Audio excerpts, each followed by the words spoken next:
Perkenalkan, nama saya Nabila Erselina Novianti Prastio dengan IPM 2311080082 dan rekan saya. Perkenalkan, nama saya Ziba Humaira dengan NPM 2311080137. Di sini saya akan membuat video dengan mata kuliah praktikum teknik-teknik konseling dengan dosen pengampu Bunda Mega Arya Monika MPD. Baik, di sini saya sebagai konselor dan teman saya sebagai konseling. Terima kasih, sekian dari saya. Wassalamualaikum warahmatullahi wabarakatuh.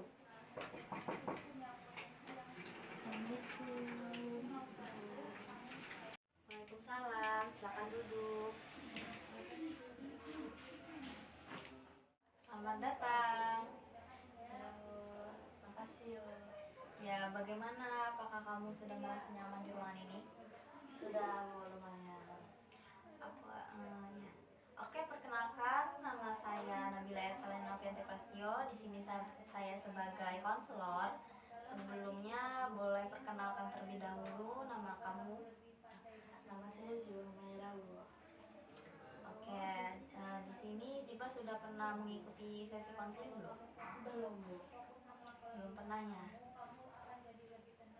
Oke, jadi di sini saya akan menjelaskan sedikit tentang apa itu sesi konseling dan asas yang terdapat di dalamnya ya. Jadi sesi konseling individu ini adalah sesi konseling yang dilakukan oleh konselor dan konseling, di mana kita akan mencari solusi bersama dari permasalahan yang sedang dialami. Dan di dalam konseling terdapat beberapa asas. Yang pertama ada asas kerahasiaan, di mana setiap hal yang kamu ceritakan kepada saya akan saya jaga, saya cerita, dan perasaan kamu tidak akan saya bagikan kepada siapapun. Jadi kamu boleh merasa aman dan nyaman untuk terbuka ya. Baik, Bu. Makasih udah dikasih tahu. Jadi saya nggak perlu khawatir ya. Iya benar. Semua yang kita bahas di sini hanya untuk kepentingan proses konseling. Kalau ada sesuatu yang perlu saya sampaikan ke pihak lain, itu pun harus dengan persetujuan kamu terlebih dahulu. Kamu boleh relax, anggap saja kita ngobrol santai. Ngomong-ngomong, bagaimana perasaanmu saat ini? Jujur ya, Bu, saya agak gugup soalnya ini pertama kali saya ikut konseling. Itu wajar banget kok. Banyak orang juga merasa begitu saat pertama kali. Saya apresiasi keberanian kamu datang ke sini. Semoga kita bisa sama-sama mencari jalan keluar dari masalah yang kamu rasakan. Makasih, Bu. Saya pengen bisa cerita. Boleh ceritakan hal apa yang akhir-akhir ini membuat kamu merasa cemas? Saya itu selalu cemas kalau harus maju presentasi. Rasanya semua mata tertuju ke saya. Tangan saya gemeteran, suara saya kadang bergetar, dan pikiran saya itu kosong. Saya Sepertinya itu pengalaman yang cukup menegangkan ya. Iya, Bu, saya takut banget salah ngomong. Itu pasti gak nyaman ya. Sejak kapan kamu merasakan hal ini? Sejak SMP.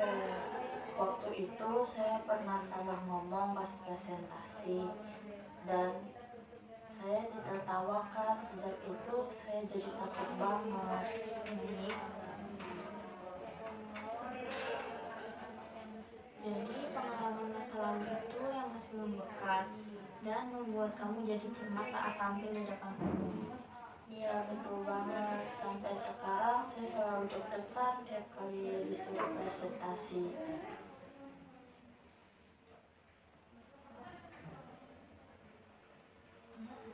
Sehingga biasanya sebelum tampil di depan kelas, apa yang kamu pikirkan atau rasakan? Saya selalu mikir, pasti nanti saya salah ngomong lagi. Teman-teman bakal ngetawain saya. Jadi sebelum tampil pun saya udah takut duluan. Kamu seperti membayangkan hal buruk akan terjadi sebelum benar-benar terjadi ya? Iya Bu, kadang belum mulai aja udah panik. Kalau begitu mungkin yang membuat kamu cemas bukan hanya situasinya, tapi pikiranmu sendiri yang mengira kalau aku tuh gagal. Benar juga Bu, saya yang terlalu mikirin hal buruk. Bahkan malam sebelum presentasi saya sering susah tidur. Biasanya kamu akan maju apa saja reaksi tubuh kamu? Tangan dingin, jantung deg-degan, suara saya bergetar, kadang salah baca slide juga. Jadi tubuh kamu juga merespon kuat terhadap rasa cemas itu ya? Kalau kamu membayangkan berhasil presentasi dengan lancar, bagaimana rasanya? Pasti lega Bu, saya pengen banget bisa kayak teman-teman yang tenang kalau ngomong di depan kelas. Itu tujuan yang sangat baik. Ingat, keberanian bukan berarti tidak takut, tapi tetap melangkah meski takut. Kalau kamu membayangkan maju sekarang, hal apa yang paling menakutkan? Takut ditertawakan lagi Bu, takut dinilai bodoh.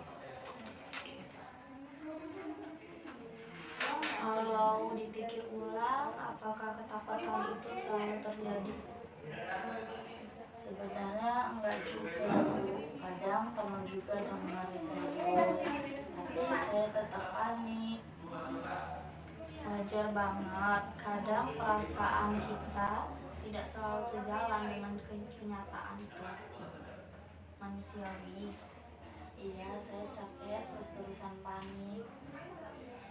Kalau kita pikirkan langkah kecil untuk mengatasi rasa cemas itu, apa yang bisa kamu lakukan?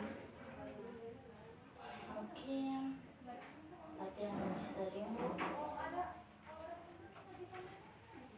Bagus, bagaimana kalau latihan bertahap, mulai dari di depan cermin misalnya, lalu kelompok kecil teman dekat, baru di depan kelas.